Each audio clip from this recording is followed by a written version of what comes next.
Section 4.5, we're going to put to use all the tricks we learned in the last section, section 4.4, about the properties of logs. And we're going to use them in solving exponential and logarithmic equations. Now, I used to teach this in 2 different ways, but I've kind of gone down to just one. We're going to do this one way.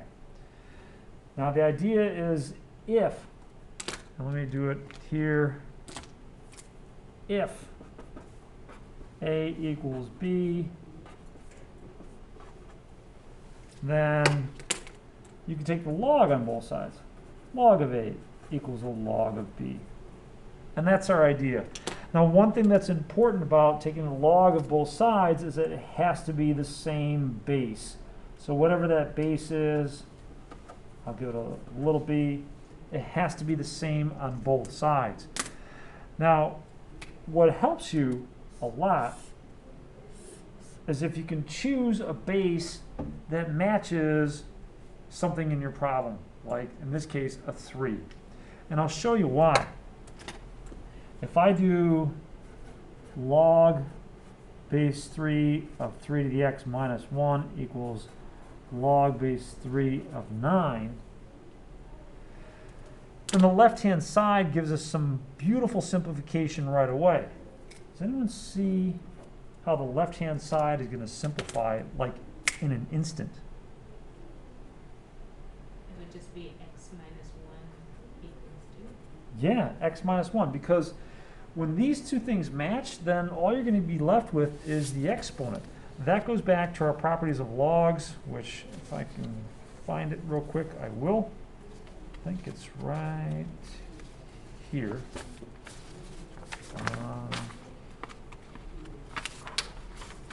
Yeah, when these things match, all you get is the exponent. Oops, how about if I move it up? When these match, all you get is the exponent. So, well done, Samantha. And what power of 3 gives me 9? That would be 2. So x equals 3. And you're done. Beautiful. Worked out nice. Let's try another one.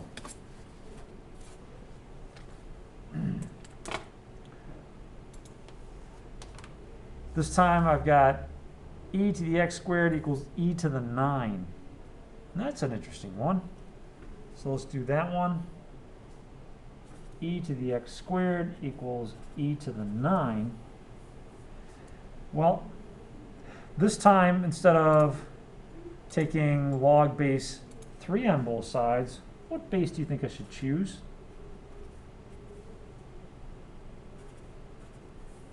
How about log base e?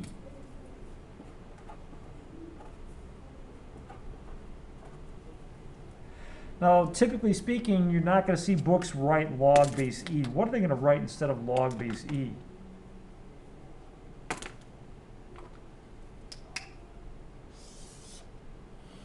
So instead of log base e, you'll see people write ln.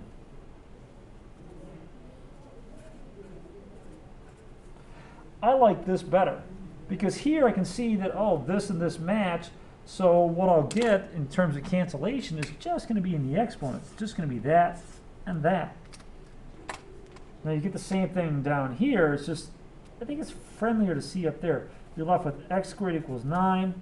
Hopefully when you take the square root on both sides, you remember to take plus and minus the square root and get x as plus or minus 3. But yay, that's it. X is plus or minus 3. And it makes sense. If I put in a 3 or a negative 3 and squared it, I'll get 9. I'll get e to the 9th. So, nice. Looking good with those first two? All right, thank you. Find an exact solution, find an approximate solution with a calculator. All right, so tell you what, let's go down to this second one here. We're going to make these a little bit harder, a little bit faster.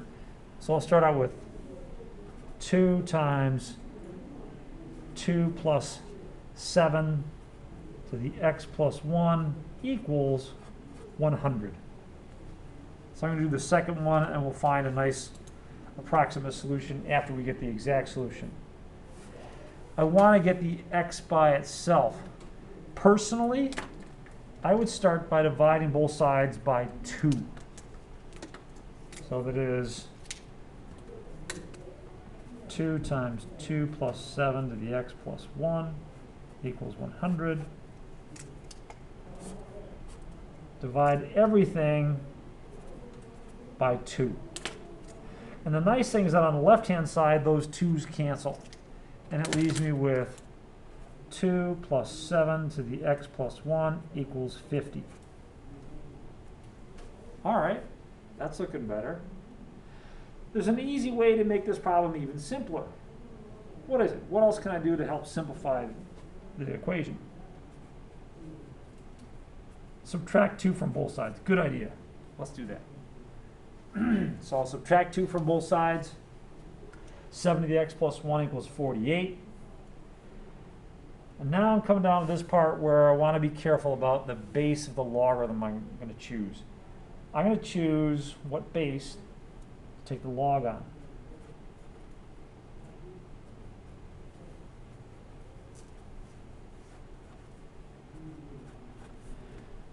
Well, I think the crowd favorite for this one would be to take log base 7 on both sides.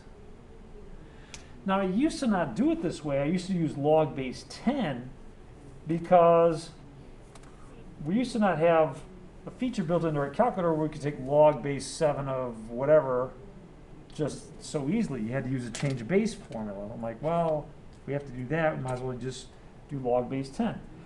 But it works out nice here because on the left-hand side, I get that nice cancellation again. I get x plus 1 equals log base 7 of 48.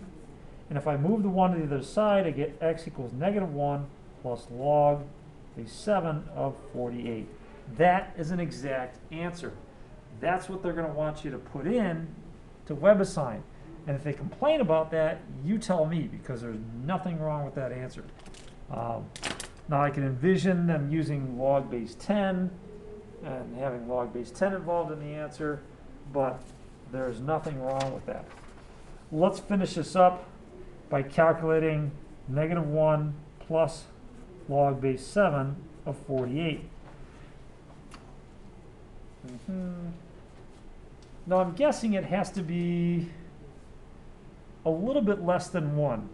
Because 1 plus 1, that'd be 2. 7 squared would be 49. I've got something a little bit less than 49, so I expect something a little bit less than 1 for x. Let's see here. And let me remind you how to calculate log base 7 of 48. Let's clear out this stuff. So negative 1 plus, and then you want to hit the math key. And then if you really want to get fancy, I mean, you can scroll down and get to it. But if you really want to get fancy, you can hit the alpha key and then the math key. That'll scroll you down to log of any base, log base 7 of 48. Bam. And if you really want to be fancy, you can actually check it in the original problem. I'll just check it this far. Let's do 7 raised to the power of my previous answer. So alpha, oh no, yeah, no, sorry. Second and then answer plus 1, that should give me 48. Yeah, and the rest follows. So, beautiful. Yeah, thank you, see ya.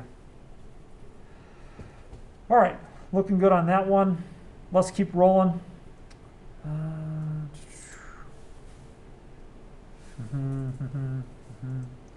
Now, where my method gets a little challenging is with problems like these, where you've got x's on both sides. So let's do both of these. Do you want me to do the harder one and then let you try the easier one? Would that work out? Yeah, let's try that. So I'll do the first one, or I'll do the second of these, which would be 5 to the 7x plus 1 equals 7 to the x minus 5. Yeesh. Looking ugly there, but we'll make it work. So 5 to the 7x plus 1 equals 7 to the x minus 5. Just kind of a little personal note here. I mean, the 7 and the 5, the 7 and the 5. I try and avoid that stuff because it just gets a little bit confusing sometimes. Try and make sure my numbers are a little bit more distinct for you. You can't do log of base 5 on one side and log base 7 on the other side. You've got to stick with just one base. And whatever one you choose, you're going to be kind of like, it's not going to completely work. For these problems, generally speaking, I just use log base 10. And it doesn't hurt for us to see a log base 10 problem. Log of 5 to the 7x plus 1 equals log of 7 to the x minus 5. Now in choosing log base 10, I don't have to write the 10 here. It's understood. But I'm not going to get the nice cancellation that I did with the other problems. I'm just not. And even with the next example, even if it's a little simpler, it's just not going to be quite as nice. I can use my rule for exponents. So the power rule applies here. It gives me 7x plus 1 times the log of 5 equals x minus 5 times the log of 7. I'm not going to bother writing base 10. It's understood. I've got to get the x's by themselves. And here's the first of two critical steps you got to make.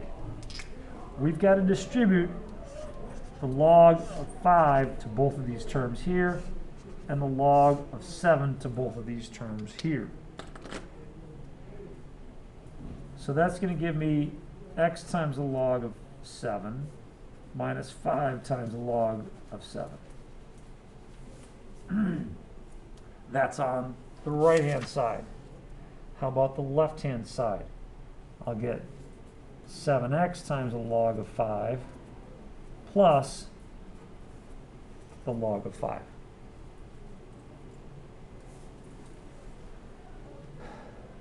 It might seem like it's gotten worse, and arguably it has. But keep your eyes on the prize.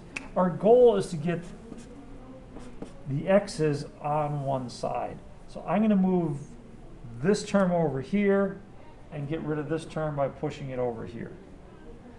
Now the thing to keep in mind is when it changes sides, what else changes? When this changes sides over to here, what else changes? Becomes negative. It's signs, yeah. When it changes sides, it changes signs. And I do that so that I don't have to show you all kinds of tedious little subtract and add stuff.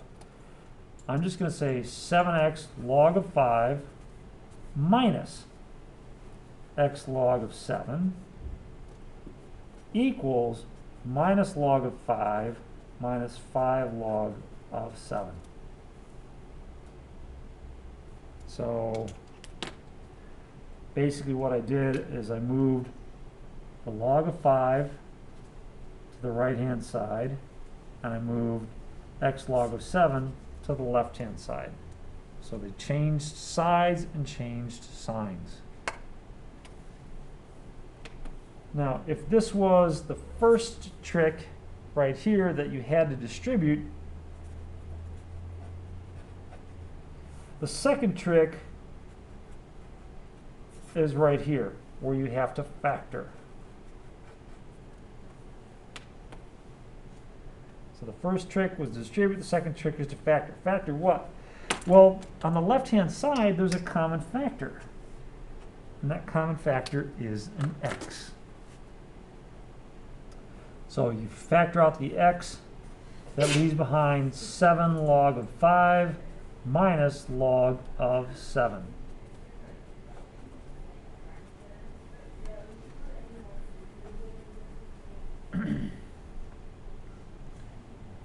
And now, this really isn't much different than solving, say, 3x equals 24. When you have 3x equals 24, you say, oh, I'll divide by 3 because 3 is multiplying the x. This time I've got something different multiplying the x, and it's this ugly term right here. If I divide both sides by that ugly term, I get negative log 5 minus 5 log of 7 over 7 log of 5 minus log of 7. Whew. Don't worry, I usually don't put more than a dozen of those on any test. All right. Maybe even less than that. If you actually wanted to find that number and calculate it, I would probably use my rules of logarithms to clean this up a lot before I plugged it in my calculator. For instance, you could factor out the negative from the numerator and have log of 5 plus log of 7 to the 5th. In the denominator, log of 5 to the 7th minus log of 7, and so on. And just keep on using your rules of logarithms to clean it up before you put it in your calculator. Putting in your calculator like this, you could probably do it. It's just going to be challenging. If you did, it would fit into the original equation and solve it. It's just amazing. By the way, logarithms are used in a lot of things that you're familiar with. Do you guys know what pH is? No. pH is how acidic something is or basic it is. How about the loudness of sound? You know what the units for how loud something is? The decibels. Well done. Well done. Decibels is a logarithmic scale. So if you increase the volume by a few decibels, you're actually increasing it a fair amount. What else? pH. Earthquakes are measured in the Richter scale, and that's a logarithmic scale. So let's see here. I'm going to do another one like that. It's going to go quick though, because I've got a few more to do here. Actually, a lot more to do. We're not going to get all the way done with this. You know what? We're not going to do another one like that. We're going to jump down to this one right here. So, yeah, it's still kind of example D.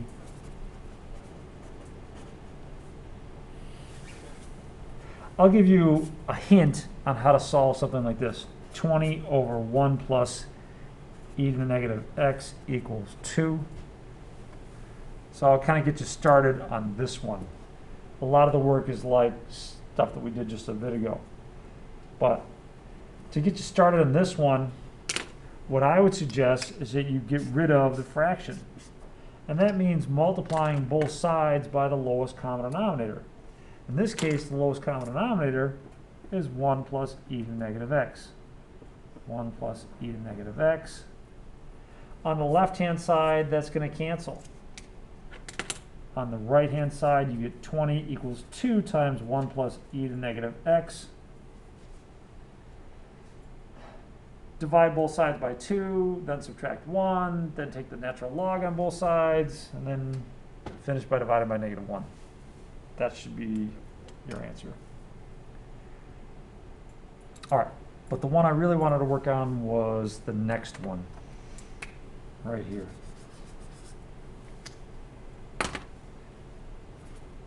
E to the 2x minus e to the x minus 72 equals 0. This one's kind of sneaky. If you wanted to be mean as a Math 1150 instructor, you could do this when you do equations that are quadratic in form. It's not easy to see, but this has the form of u squared minus u minus 72 equals 0. Why is that? That's because this exponent is twice this exponent. So you can make a substitution that u equals, well, u would equal that middle term, e to the x. Which one do you want to solve? Which one looks easier to solve? This one or this one? Good choice. Let's solve this one for the moment. In fact, you're not even going to have to use a quadratic formula to solve this one. This one factors u minus 9, u plus 8, u equals 9, or u equals negative 8. Okay, everything's looking peachy keen here. Except we got to solve for x, not for u. So let's go back and say, oh, well, this is really e to the x equals 9, or e to the x equals negative 8. How do you solve here? Well, let's go back to something we've done a couple times here. I'm going to take log base e on both sides. Log base e of 9. The left-hand side, because these bases match, that cancels out. And log base e of 9 is really going to be written as the ln of 9. Now, I'll let you take out your calculator and race me. Take out your calculator while I do this a different way. I'm going to put in two graphs. I'm going to put in y equals 9 and y equals e raised to the x. And what I want to see is where those graphs cross each other. And the x-coordinate is 2.917. That should be what you get when you take ln of 9. There you go. Beautiful. Now, part of the reason I wanted to show you that is to also show you why the second one is not going to have a solution. Did anyone try and take and solve the second one? What happens there? For the second one, we've got e to the x equals negative 8. So I'll take the ln, or the log base e of both sides, log base e, negative 8. So I get x equals ln of negative 8. Let me give you two reasons why there's no solution here. The first one, you can kind of see if you remember the graph of y equals ln of x. The domain of the function starts at 0. You have to take the log of something positive. And over here, you're trying to take the log of something negative. It can't happen. It's outside the domain. In fact, if you tried taking the log of negative 8, your calculator is likely going to bark at you. It's going to say, can't do it. ln, negative 8. Domain error. All right? So, non-real answer. All right. I wish it would have given you domain error, but it doesn't. Another way you can kind of see that is if you look at the graph of e to the x and look at the graph of negative 8. How would we turn that on? They don't intersect, do they? So there can't be a solution. There's just not. Okay, so those are our exponential equations. What about logarithmic equations? There's two types of logarithmic equations that you can face here. And there's, two types of logarithmic equations, two different ways you can solve them. So, logarithmic equations. Method 1. Method 1 is great when it works. Method 1 is if log of A equals log of B, then A equals B. So that is assuming I have the log of the same base on both sides, then I can kind of get rid of the logs. Now what's going on there, you're not canceling out the logs. What you're doing is you're using the inverse properties of logs, raising both sides to the power b. It's not something that I typically ask people to show. I just want you to go from here to here. The important thing is that you have to have the log of something equals a log of something else. It can't be log of this plus log of this equals something else. It has to be exactly that form. So for instance, this first one here, example E.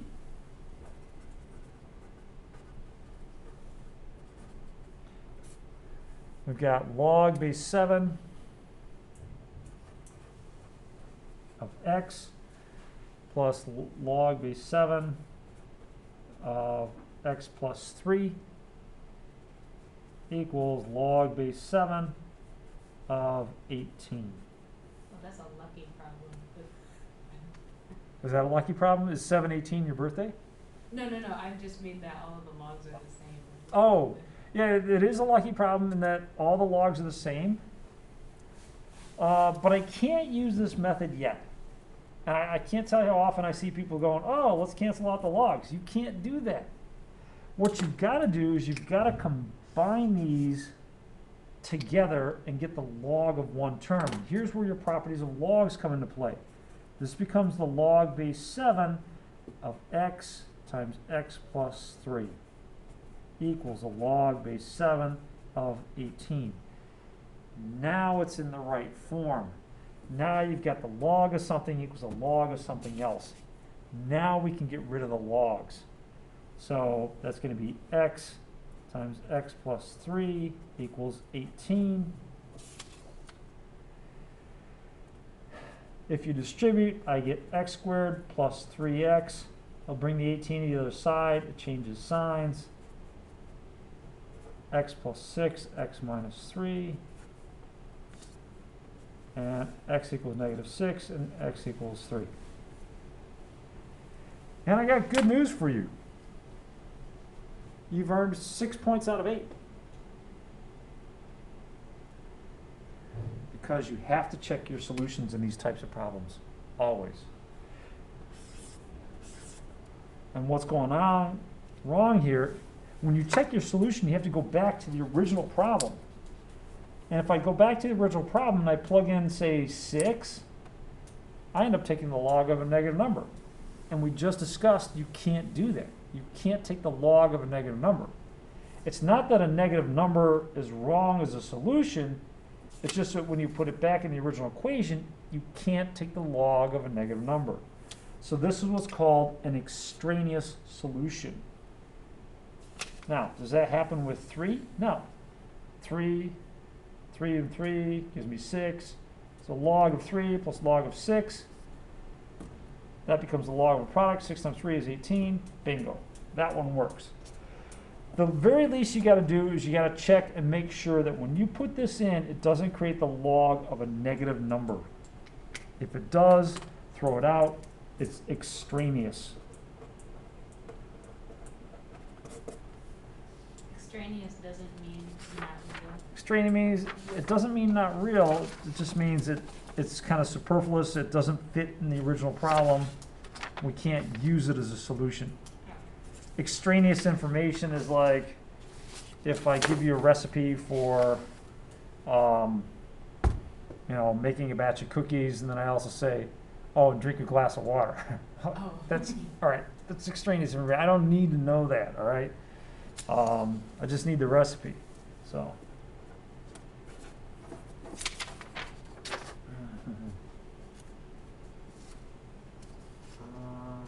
All right. Let's see here.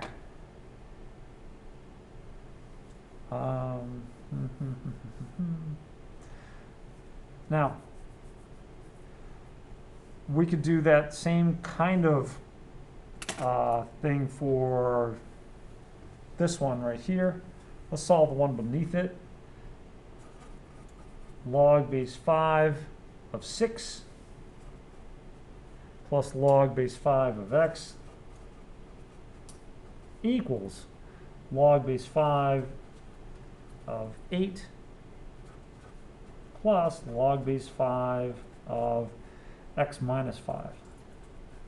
Kind of like the last one, you got to get the x, or you got to get one term on each side. So on the left-hand side, I'm going to use my product rule. That becomes log base 5 of 6 times x. And on the right-hand side, I'm going to do the same thing. Over here, I get the log base 5 of 8 times x minus 5. Now I can use my little rule here. If you wanted to know exactly what you're doing to get rid of the logs, you're not just canceling the logs on both sides, you're really raising each side, you're exponentiating each side with a base of 5. So 5 to this power, 5 to this power on both sides.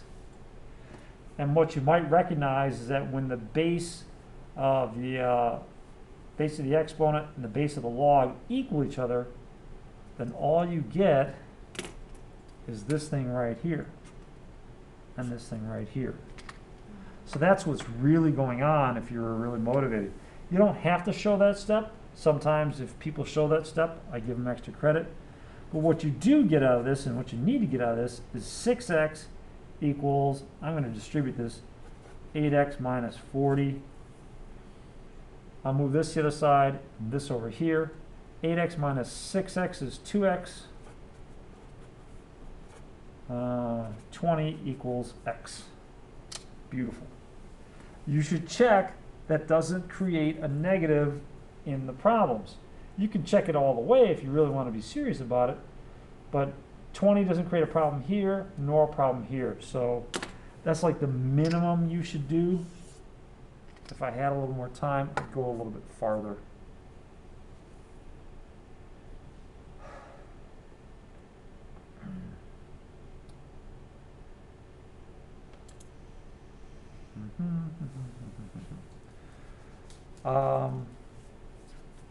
Method 2.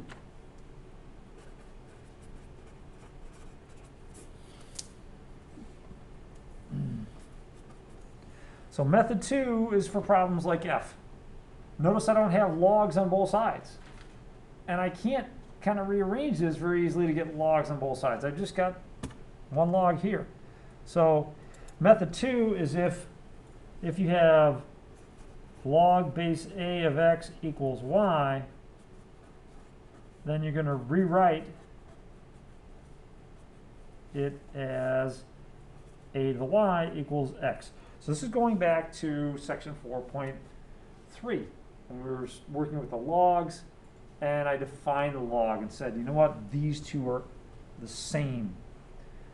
So you're just rewriting your expression using logs, or excuse me, using exponentials.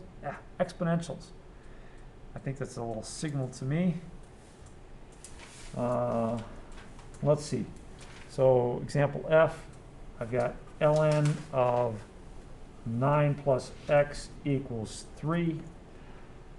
So here's another good place where I like replacing ln with log base e.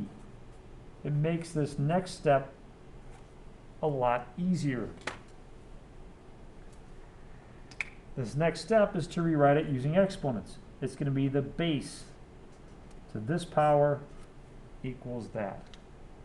So in other words, it's going to be coming up here, e to the third power equals 9 plus x. Or e to the third power minus 9 equals x. And that's it. Done. You could and should check that plugging this in here doesn't give you a negative number. It doesn't. So everybody's happy.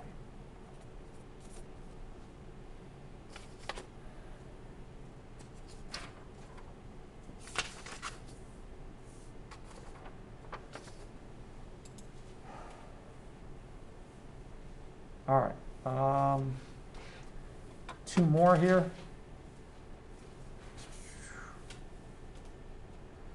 Let's start out with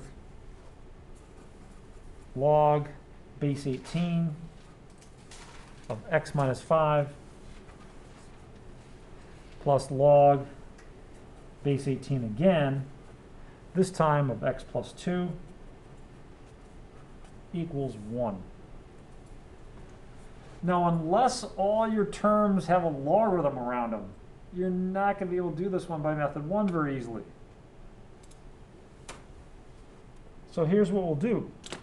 on the left-hand side, even though I'm not using method 1, I'm still going to combine these like this.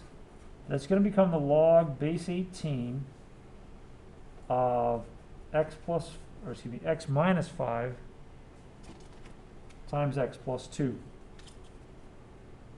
So I'm just using my product rule here. X minus 5 times x plus 2 equals 1. The reason I did that is because now I can rewrite this using exponentials. Let me clean this up as the log base 18 of x squared plus 2 and minus 5 gives me minus 3x minus 10. So just FOIL that out. This to this power equals this. So that's going to become 18 to the first power equals x squared minus 3x minus 10.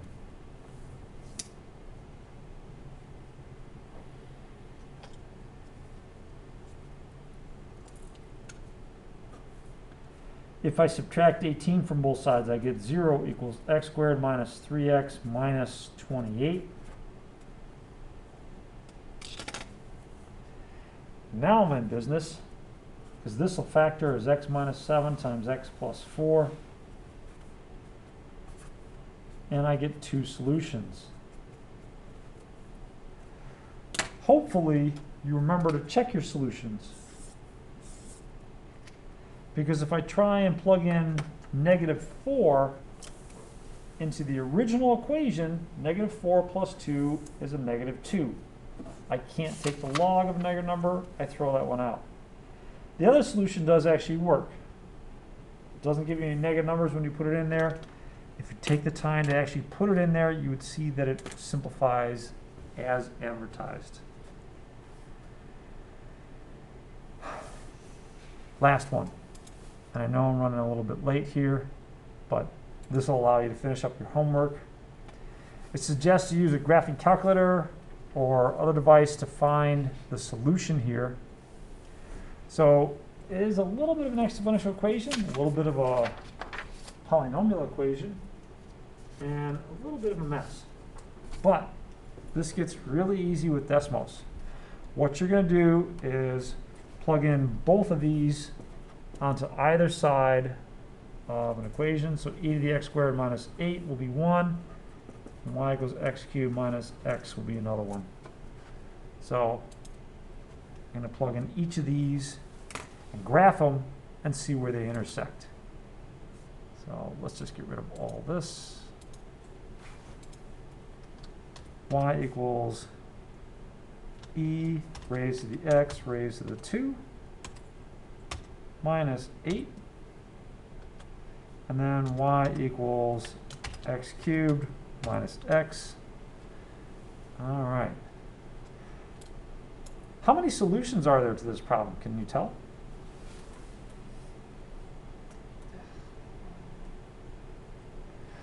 The solutions are going to be where the lines cross each other. So I see 2.